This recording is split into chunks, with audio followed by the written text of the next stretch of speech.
Look at this. Seems very light for a tripod stand, right?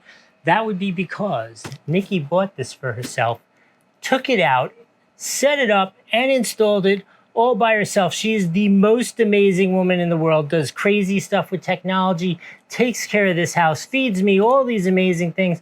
But 99 out of 100 times, if something needs to be put together, she calls me and says, I got to do it. So this is about the highest standard that you could get in the world, that she got this, put it together, set it up, put it in her office, and is using it without involving me, other than handing me the box and saying, tell the people this thing's great, I'm loving it. So I'm not going to unbox it. I'm not going to show you it. I'm going to tell you it absolutely is easy to work with, works great. Nikki did it herself. She's loving it. It's holding up her router and some other things in the office behind her desk.